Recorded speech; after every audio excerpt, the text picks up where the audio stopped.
en 1924. Albert Ostman, bûcheron et travailleur forestier, s'est rendu dans la région de Tobla Inlay, en Colombie-Britannique, avec l'intention de passer quelques jours en plein air, profitant de la vie sauvage. Cependant, il allait devenir le protagoniste de l'une des histoires les plus étonnantes jamais entendues. Et lors de sa première nuit de camping, il s'est réveillé au milieu de la nuit à cause d'une violente secousse. Le sac de couchage dans lequel il se reposait était en train d'être traîné par un énorme animal.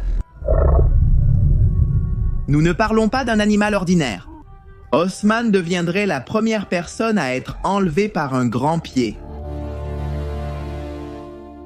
Mais ne nous avançons pas. Un cryptide est un animal ou un être dont l'existence n'est pas confirmée par la science, mais qui pourrait tout de même exister. Dans ce domaine, l'idée qu'un homme sauvage ou une sorte de chaînon manquant habite dans ces paysages difficiles d'accès pour la civilisation est particulièrement célèbre. Cette créature porte différents noms selon l'endroit où l'on se trouve sur la carte, et sa silhouette donne forme à l'une des plus anciennes légendes vivantes d'Amérique du Nord. De plus, elle a inspiré des fictions, s'est glissée dans la culture pop et a été au centre de débats passionnés. Et ce n'est que la partie émergée de l'iceberg. Aujourd'hui, il existe de nombreux groupes composés de professionnels qui se consacrent exclusivement à la recherche de preuves de son existence. C'est ainsi qu'on dispose d'un immense catalogue d'expériences, des expériences aussi ou même plus éblouissantes que celles d'Ostman. Est-il vrai qu'un groupe d'hommes gorilles a attaqué des mineurs sur le flanc du mont Sainte-Hélène? L'armée américaine a-t-elle abattu l'un de ces êtres en 2002? Comment le Federal Bureau of Investigation s'est-il retrouvé impliqué avec cette créature? Que disent les plus sceptiques de tout cela? Aujourd'hui, nous vous invitons à nous accompagner au plus profond des forêts denses et dans les zones montagneuses les plus inhospitalières. Nous voulons que vous fassiez partie de cette expédition au cours de laquelle nous enquêterons sur l'histoire curieuse et effrayante de Bigfoot. Pour l'instant, je vais vous dire que nous avons obtenu des témoignages assez intéressants et des preuves qui sont apparues ici et là, qui vont vous faire reconsidérer beaucoup de choses. Il y a ceux qui soutiennent que les preuves de l'existence de Bigfoot peuvent être retrouvées dans des récits très anciens. Comme preuve de cela, beaucoup s'arrêtent sur un mot très particulier que tu as probablement déjà entendu, Sasquatch.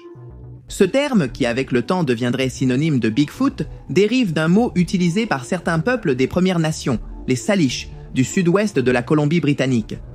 On pourrait la traduire par homme sauvage ou homme poilu. La question est claire. À qui faisaient référence ces peuples lorsqu'ils parlaient du Sasquatch? Faisaient-ils référence à d'autres tribus, comme le suggèrent des chercheurs? Ou bien sommes-nous face à la preuve que, déjà il y a des milliers d'années, les hommes se sont retrouvés face à la nécessité d'essayer de décrire une créature inconnue? Non moins intéressante est l'information qui se dégage des journaux vikings. Selon la croyance, un équipage intrépide dirigé par le mythique Leif Erikson aurait débarqué en Amérique du Nord vers l'an 1000 après Jésus-Christ. On suppose que lors de cette traversée, ils seraient tombés sur une énorme créature qui leur aurait donné des frissons. C'est impressionnant, compte tenu de la réputation des guerriers nordiques. Des témoignages de cette ampleur abondent-ils et peut-on en trouver sans avoir à entrer dans des labyrinthes tortueux? Il suffit d'un peu de patience pour trouver divers récits faisant état d'êtres gigantesques se cachant dans la végétation ou dans des grottes. Des géants qui ont autrefois habité la Terre? Peut-être. S'agit-il d'êtres réels ou de légendes orchestrées pour décourager les explorateurs et les envahisseurs? Impossible à savoir. Ces nouvelles ont clairement enflammé l'imagination des scientifiques et des passionnés. Pendant des années et des années, la possibilité latente que les Sasquatch soient réels est devenue synonyme de controverse. Mais ce n'est qu'en 1811 que le mythe prendrait des proportions de plus en plus démesurées. Cette année-là, le commerçant de fourrure, topographe et cartographe anglo-canadien David Thompson fit une découverte sans précédent. Il faut souligner qu'à cette époque, David était déjà considéré, selon certains de ses collègues, comme le plus grand géographe terrestre pratique que le monde ait jamais connu. Sa réputation le précédait. Quand il décida de traverser les Rocheuses, tous savaient qu'il réservait des surprises. Les attentes étaient élevées et David ne les a pas déçues. Avec solennité, il annonça que le 7 janvier 1811, il avait trouvé, et je cite, « les traces d'un animal énorme ». Malgré ses connaissances et son expérience, l'homme n'avait pas pu identifier l'origine de ces traces.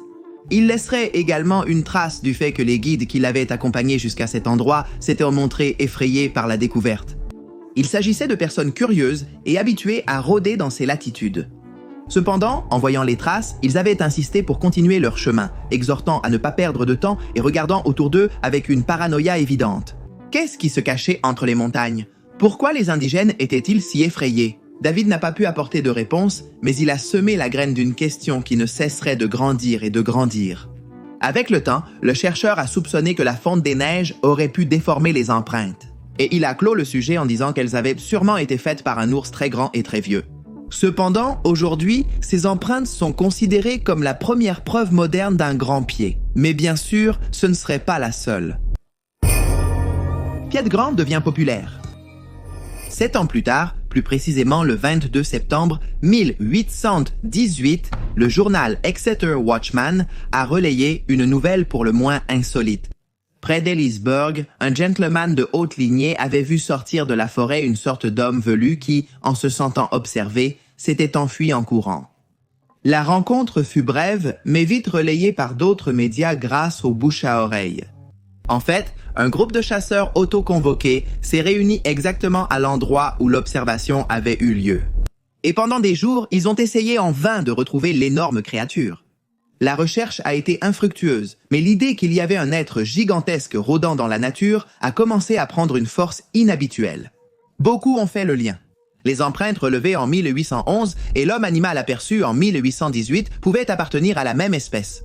Soudain, une vieille histoire que l'on croyait être une fiction de villages imaginaires a commencé à prendre forme dans la réalité. La peur et l'incertitude commencèrent à tout envahir, mais peu à peu la ferveur diminua, du moins jusqu'en 1869. Cette fois, celui qu'on surnommait le monstre avait été aperçu près du pic Orestimba, dans l'Oregon. Là-bas, un homme qui campait avait découvert à son réveil que quelqu'un avait manipulé son feu de camp. Autour de celle-ci, il avait trouvé des traces intrigantes et énormes et, sans hésiter, il les avait suivies, pensant qu'il tomberait sur un autre individu qui lui faisait une blague. Son étonnement fut immense lorsqu'il tomba sur une sorte de gorille qui manipulait une branche sur laquelle subsistaient encore quelques flammes. La créature jouait avec le bois fumant, jusqu'à ce qu'une seconde créature, apparemment une femelle, se joigne à la fête. Cet être avait les mêmes caractéristiques que le premier. Un corps couvert de longs poils, un dos très large, des bras particulièrement longs et une posture très droite pour un singe connu. S'agissait-il de la première observation simultanée de 2 Sasquatch? Le témoin de cette séquence insolite ne s'est jamais senti menacé, mais est resté perplexe. Et il a observé les animaux jusqu'à ce qu'ils disparaissent sur un chemin sinueux. L'homme irait même jusqu'à dire qu'il avait le fusil avec lui, mais qu'à aucun moment il n'avait envisagé de tirer. Quelque chose de très différent s'est produit en 1884 lorsque, depuis la Colombie-Britannique, il a été annoncé qu'ils avaient capturé vivant un petit Bigfoot. Celui-ci fut baptisé Jacko et pendant des mois, il fut exposé comme une curiosité. Puis, il disparut mystérieusement. On a toujours spéculé que Jacko n'était qu'un pauvre singe qu'un producteur sans scrupules avait utilisé pour gagner de l'argent supplémentaire. L'histoire de cette capture est largement discréditée de nos jours. Comme vous pouvez le constater, tous ces témoignages faisaient état d'un grand pied qui, bien qu'il fût énorme, semblait être docile d'après leur description. Mais petit à petit, et avec le temps, cette caractéristique allait changer. Et c'est ainsi que notre histoire revient au début.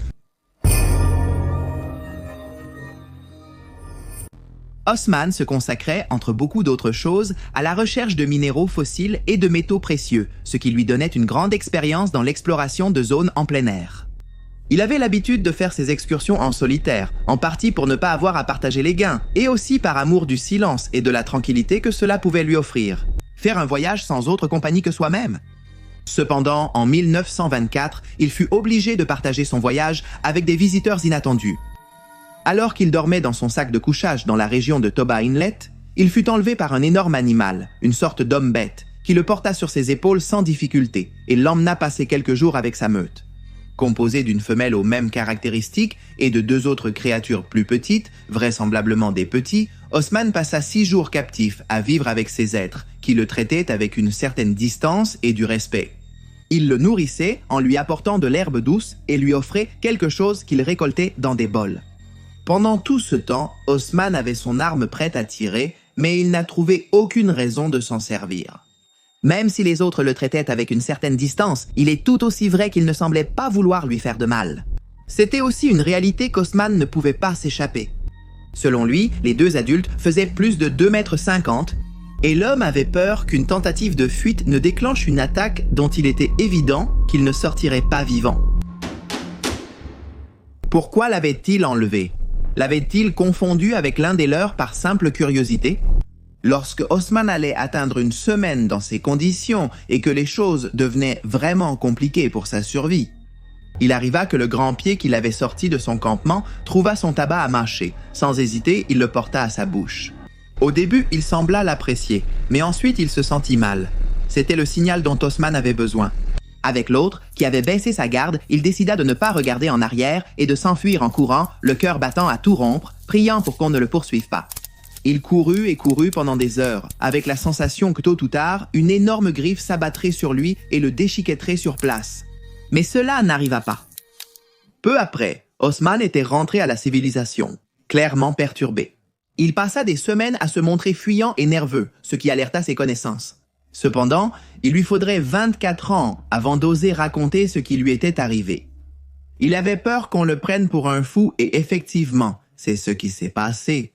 Son expérience a été publiée par divers journaux qui ont essayé de citer l'homme avec un certain scepticisme. D'autres collègues se sont moqués de lui et des experts en faune sauvage l'ont qualifié de fabulateur avide d'attirer l'attention. Nous ignorons si Osman a regretté ses révélations, mais son histoire allait marquer un tournant sans précédent. Mais ce ne serait pas le seul témoignage de grands pieds qui soudainement ne sont plus dociles et deviennent agressifs. En fait, cette même année, le témoignage d'un groupe de mineurs qui cherchèrent de l'or et se sont battus dans le canyon des singes allait apparaître. Contre un groupe, contre une tribu de grands pieds, en affrontant des monstres. En 1924, un groupe de mineurs qui travaillait sur le flanc du mont Sainte-Hélène s'est adressé aux gardes forestiers du Service forestier des États-Unis pour faire une plainte particulière. Ils avaient été attaqués par des hommes bêtes. Voici l'histoire qu'ils ont racontée, qui passerait à la postérité. Apparemment, l'un des mineurs nommé Fred Beck faisait une ronde de routine pour évaluer le terrain lorsqu'il a aperçu une étrange silhouette qui tentait de se cacher parmi les rochers. Malgré l'ordre de s'arrêter, l'autre n'ayant pas réagi, il avait tiré. Le cri de douleur qu'il entendit ensuite lui glaça le sang. Ce n'était pas un cri humain. En s'approchant de l'endroit où il aurait dû être, l'être était tombé sur une trace de sang, mais pas grand-chose de plus. Il crut avoir blessé un animal sauvage et l'incident fut progressivement oublié. Du moins jusqu'à cette nuit-là, lorsque la cabane où les mineurs se reposaient fut assiégée par un groupe d'hommes velus de grande taille. Ces colosses, comme ils les ont décrits, ont lancé d'énormes pierres par les fenêtres et ont fait vivre aux autres une nuit infernale. Les mineurs ont survécu à l'attaque et, le matin, ils se sont précipités pour parler aux forces de sécurité, qui ont choisi de croire qu'il ne s'agissait que d'une blague. Personne n'a cru qu'un homme ou un animal ait pu lancer des pierres aussi grosses. Encore moins ont-ils cru que les empreintes trouvées autour pouvaient appartenir à un être vivant. Il a été conclu que tout cela n'était qu'une farce et le récit des mineurs terrifiés a été rejeté. Aujourd'hui, l'endroit s'appelle Canyon des Singes et nombreux sont ceux qui croient qu'il y aurait eu là la première bataille enregistrée entre des hommes et des grands pieds, peut-être pour une histoire de vengeance. Est-ce que cela pouvait être vrai? Les grands pieds pouvaient-ils devenir agressifs s'ils se sentaient menacés? La réponse semblait logique, bien sûr que oui. La frénésie de ce récit a doublé les coups de feu dans les zones boisées, où les chasseurs ont commencé à souffrir d'une sorte de panique collective. À titre d'anecdote, il convient de mentionner qu'en 1980, le mont Sainte-Hélène a de nouveau été le théâtre d'un étrange épisode impliquant des grands pieds. Selon une légende urbaine, lors d'une éruption volcanique à cette époque, les militaires seraient intervenus dans la région. Non seulement pour aider ceux qui étaient en difficulté, mais aussi pour emporter les corps calcinés de certaines créatures non humaines qui avaient péri lors de l'incident. Les observations de créatures ont nettement augmenté suite aux événements du Canyon des Singes. Pour ne citer qu'un exemple, l'auteur du livre Sasquatch, Jean Vert, a compilé une liste de 1340 observations au cours des 19e et 20e siècles. Mais le mythe moderne du grand pied, ou Sasquatch, a pris une nouvelle forme à la fin des années 1950. C'est alors qu'eut lieu l'affaire, au cours de laquelle la bête reçut le nom sous lequel nous la connaissons aujourd'hui.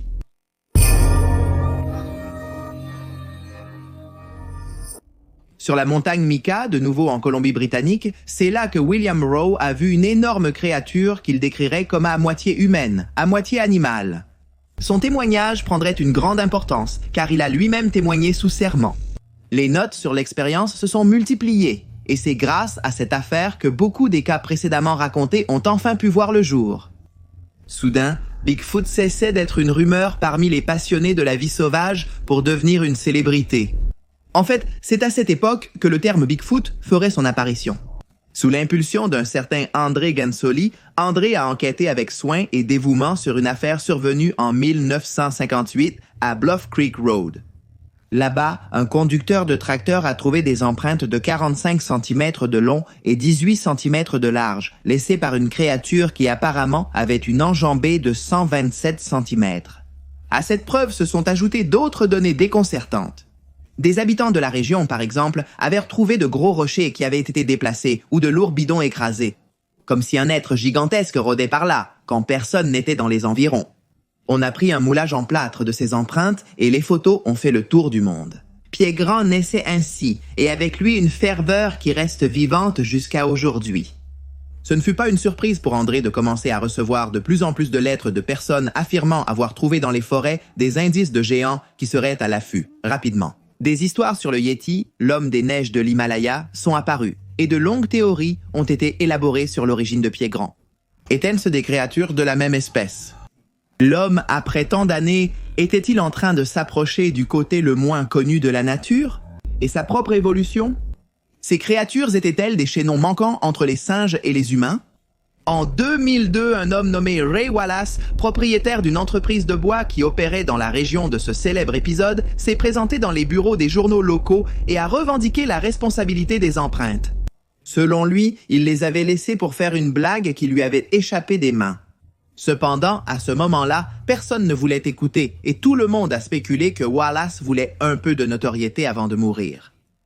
De plus, moins de 10 ans après l'incident où le nom de cette bête passerait à la postérité, elle serait enregistrée, filmée, capturée sur bande. Une preuve que l'on pourrait dire aujourd'hui être la preuve la plus controversée qui existe sur un cryptide. La bande controversée du grand pied. Ce qui est probablement l'observation la plus célèbre du grand pied a été filmé en 1967. Le film Patterson-Gimlin est une vidéo d'1 minute qui semble montrer un grand pied. Une femelle, surnommée plus tard Patty, marchant dans une clairière dans le nord de la Californie. Les croyants au grand pied la considèrent encore comme la meilleure preuve de l'existence de la créature. La communauté scientifique l'a massivement rejetée, la considérant comme une personne déguisée. Jeffrey Meldrum, professeur d'anatomie et d'anthropologie à l'Université d'État de l'Idaho. Non seulement il est convaincu de l'authenticité du film, mais il pense aussi que sa crédibilité s'est accrue avec le temps. La démarche de la créature a été critiquée dans les années 1960 pour être trop humaine. Mais Meldrum soutient que des découvertes scientifiques ultérieures, comme celle de Lucy, un ancêtre humain éteint datant de 3,2 millions d'années, révèlent que nos ancêtres simiesques marchaient debout. Sans parler du fait que le mouvement des épaules de la créature dans la vidéo, lorsqu'elle tourne la tête, correspond au mouvement qu'un singe ferait. En raison de sa corpulence, ses muscles et articulations, il s'agit de détails qui n'auraient pu être reproduits que par des experts de la faune sauvage. De plus, Meldrum a souligné que d'autres caractéristiques anatomiques visibles dans le film, comme les proportions du visage, correspondent à celles des premiers humains. Des experts en effets spéciaux, quant à eux, ont admis que si le prétendu Bigfoot était en réalité un humain déguisé, il s'agirait d'un costume presque avant-gardiste pour l'époque. Même en tentant de le reproduire aujourd'hui, ils ont fait face à des obstacles. Comment Patterson, qui ne disposait pas de beaucoup de ressources, avait-il réussi à faire une reconstitution aussi réaliste?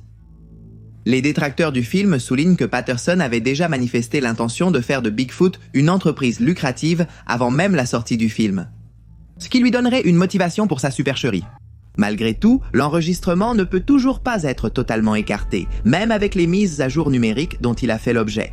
En fait, lorsque des restes de poils ont été découverts dans la même zone en 1976, le Federal Bureau of Investigation a dû intervenir. Les personnes qui avaient commencé à se déplacer en caravane pour tenter d'apercevoir un grand pied et les risques d'accident sont devenus de plus en plus importants. Pour tenter d'éclaircir la situation, des agents de l'agence d'investigation ont récupéré les échantillons et les ont analysés pour conclure qu'ils appartenaient à un cerf. Ce verdict n'a pas satisfait les croyants, qui l'ont pris comme une moquerie et comme une tentative de plus de la part des hautes sphères pour éloigner les citoyens de vérités dérangeantes. Des vérités qui, selon eux, ont continué à essayer d'émerger dans les années à venir.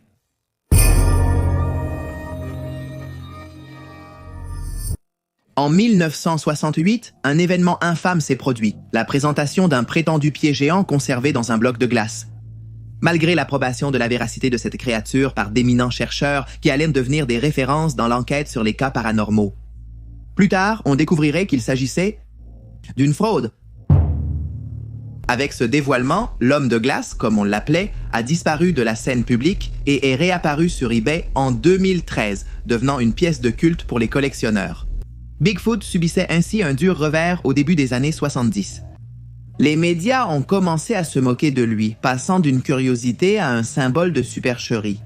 Cependant, cet exil n'a duré que quelques mois. Le 2 mai, un être a terrorisé les habitants vivant près des marais à Fouke, dans l'Arkansas. L'intérêt du public a grandi quand une femme a été agressée à son domicile. Selon sa description, une main énorme et poilue était passée par la fenêtre et avait tenté de l'emporter. Tout ce scandale a abouti à la sortie de la légende de Boggy Creek en 1972 qui a rapporté la somme étonnante de 20 millions de dollars au box-office. Tous ceux qui allaient la voir savaient que, même s'il s'agissait d'une fiction, elle comportait des témoignages réels de personnes ayant soi-disant rencontré la créature du titre. Tout cela a mené à ce qu'en 1974, l'équipe désormais disparue de recherche sur la vie sauvage d'Amérique du Nord a construit un piège pour Grand-Pied dans la forêt nationale de la Rogue River. Cela a aidé Grand-Pied à étendre son influence. Et en 1976, il serait aperçu par 2 adolescents qui conduisaient dans le nord de l'État de New York. L'affaire serait largement relayée, car après que les adolescents aient fait la déclaration correspondante sur ce qu'ils avaient vu, un jeune policier se rendrait sur les lieux pour rencontrer de première main l'impressionnant homme sauvage de 2 mètres de haut. Après que les deux se soient regardés quelques secondes, la bête s'était enfuie à grande vitesse, brisant les hautes branches des arbres environnants. En 1986, cette fois dans la Sierra Nevada, une jeune fille de 16 ans a disparu, en théorie enlevée par un grand-pied. Le seul témoin de l'affaire était un homme de 43 ans. Pendant des mois, les avocats de la famille de la jeune fille ont voulu prouver la culpabilité de cet individu, mais rien n'a jamais pu être prouvé contre lui ni contre ses déclarations. La jeune femme n'a jamais été revue. En l'an 2000, le moulage de Skookum a été rendu public, un moulage en plâtre qui montre l'empreinte de ce qui semble être un animal de grande taille. Mais il ne s'agit pas d'une empreinte de pied, mais de la marque que l'animal avait laissée en s'allongeant sur la berge d'une rivière. Il a été découvert dans un marécage près du mont Adams, au sud de l'État de Washington. Certains y voient une preuve de l'existence du Bigfoot, tandis que d'autres affirment qu'il s'agirait d'un élan couché sur le flanc. La guerre entre les croyants et les sceptiques a de nouveau été impitoyable. Ceux qui défendent l'idée que Bigfoot est réel ont accusé beaucoup d'autres d'être complices d'une énorme conspiration. Les discussions ont mené à une question intéressante. Pourquoi le gouvernement voudrait-il cacher la présence de créatures comme celle-ci? Les réponses varient beaucoup. D'aucuns affirment que c'est pour empêcher que notre compréhension de l'histoire ne soit altérée. D'autres suggèrent que ces bêtes sont peut-être chassées et utilisées à des fins plus sombres, comme le trafic et l'esclavage. Oui, vous avez bien entendu. Et toutes ces théories ont trouvé un écho dans une histoire apparue en 2016. Une histoire qui parle d'un grand-pied abattu au combat. Grand-pied est tué. Tout a commencé lorsqu'un YouTuber a publié une longue interview avec un contractant militaire identifié uniquement comme Monsieur K. Dans l'interview, Monsieur K affirmait avoir été présent lors de l'opération Liberté Durable. En 2002, lorsque les militaires étaient impliqués dans de féroces combats avec les talibans dans leur capitale de facto, dans la province de Kandahar, pendant l'invasion américaine de l'Afghanistan. Selon M. Kay, les soldats avaient découvert que les rivaux possédaient une arme secrète, une arme vivante. Il s'agissait d'un géant mesurant 4 mètres de haut, avec des cheveux roux flamboyants, 6 doigts et 2 rangées de dents. La créature, appelée géant de Kandahar. Il aurait même tué l'un des soldats des forces spéciales avec une lance avant que le reste de l'unité ne l'abatte. Après 30 secondes de tir continu, l'armée aurait pris en charge de dissimuler le corps de la créature. L'idée que les Bigfoot soient entraînés comme bêtes de somme ou bêtes de combat a-t-elle un sens? Est-ce que cela a du sens dans un monde où la capacité létale de l'armement technologique augmente de seconde en seconde? C'est pour cette raison que beaucoup pensent que si l'existence du Bigfoot n'a pas été officialisée. Il ne s'agit pas d'une conspiration, mais plutôt du fait qu'il reste de nombreuses zones inexplorées. La science, de son côté, même si elle ne nie pas la possibilité d'une espèce inconnue, s'est chargée de donner des réponses provisoires pour expliquer ces êtres qui fascinent tant l'imagination humaine. On a analysé la possibilité que Bigfoot soit en réalité un hominidé que l'on croit éteint, qu'il s'agisse d'un descendant de créatures préhistoriques, et même la possibilité qu'il soit le représentant d'une tribu non adaptée à la société. Dans tous les cas, il a été conclu que les preuves sont insuffisantes pour faire des affirmations plus radicales. Bien sûr, cela n'a pas empêché que continuent d'apparaître des vidéos où Bigfoot fait preuve de son esprit inquiet et curieux. Les singes moufettes sont des versions supposées de Bigfoot qui habitent dans les marais et il se murmure qu'ils errent dans le sud-est des États-Unis. Le 28 octobre 2013, un compte YouTube appelé George Highcliffe a mis en ligne l'une des vidéos les plus populaires sur les singes moufettes. Dans celle-ci, le caméraman filme un possible singe moufette cherchant de la nourriture dans un marais du Mississippi. En 2007, un jeune Bigfoot aurait été capturé par une caméra de surveillance de la faune en Pennsylvanie.